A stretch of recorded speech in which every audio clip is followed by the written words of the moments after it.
अब एक बार हम निवेदन करब कि आप सबके हाथ में माता रानी जो ताकत दिले बाड़ी और हमने के बीच में भोजपुरी जगत के भैया दीप श्रेष्ठ के उपाधि अगर कोई के मिलल तो हमने के दादा आदरणीय कुणाल सिंह जी के मिलल। और आज सिवान छपरा जौन भोजपुरी के सेनूर कहल जाला, ये धरती से हम आपके खातिर 4 लाइन आपके चरण में डालब कि मंच पे भोजपुरी समाज में भोजपुरिया जहां तक देश दुनिया में बा भोजपुरिया समाज में और आइए जिस वक्त का हम सबको इंतजार था, हमरा याद बा हमार पहला भोजपुरी फिल्म धरती मैया सिवान के दरबार सिनेमा हॉल में 37 हफ्ता चलल रहे।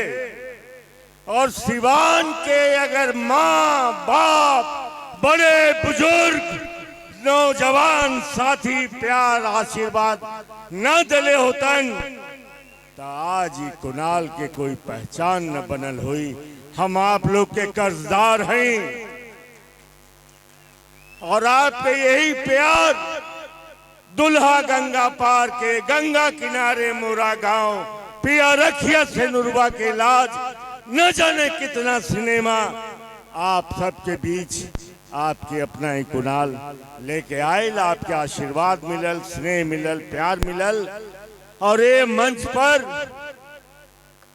आज हम उत्सव पैलेस के पप्पू बाबू, उनके तमाम सहयोगी और आप सबके बहुत बहुत शुभकामना और बधाई दे रहे बानी।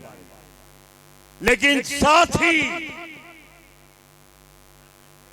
हमरा के कालन भोजपुरी सिनेमा के गिरता स्तर पे कुछ बोले के, तब प्रदीप बाबू ये मंच वो नहीं थे कि हम ऊपर चर्चा करी, लेकिन चूंकि कलाकार हैं और हम आपके अपना हैं, आपके घर के हैं, तो हम अभिनय करके एक छोटा सा दृश्य आपके सामने जरूर पेश करल चाह। ये उत्सव हॉल में बियाह होई,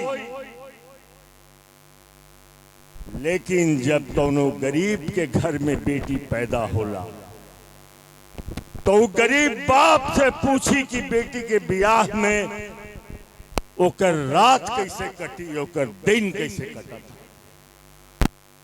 एकर सबसे बड़ा गुनहगार दहेज बा। और हम तमाम नौजवान साथी से कहा कि समाज में दहेज के खत्म कर दी।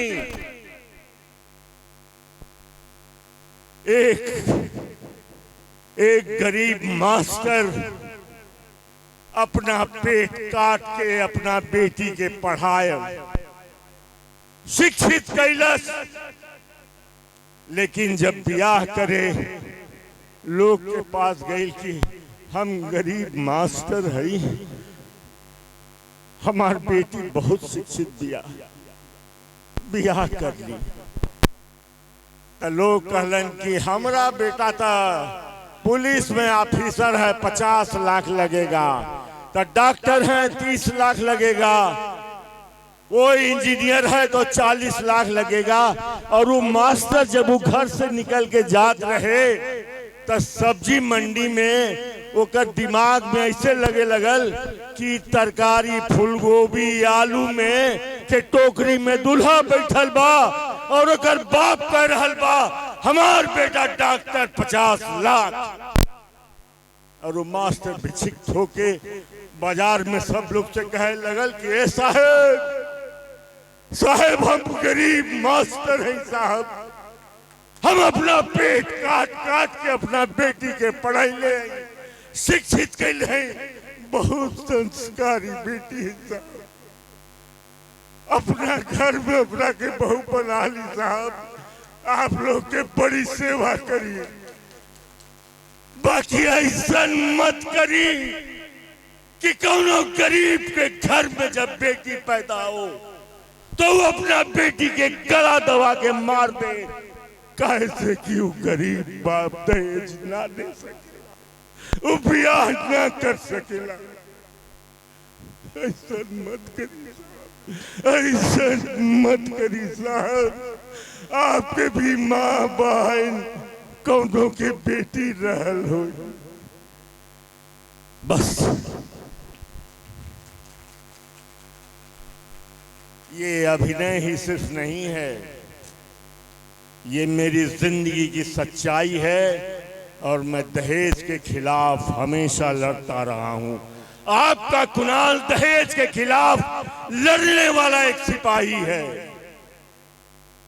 साथ ही मैं पप्पू जी से ये कहूंगा कि पर्यावरण, ये पेड़ पौधे हमारे आने वाली पीढ़ियों को जिंदा रखेंगे, हमारे आपके बच्चों को जिंदा रखेंगे।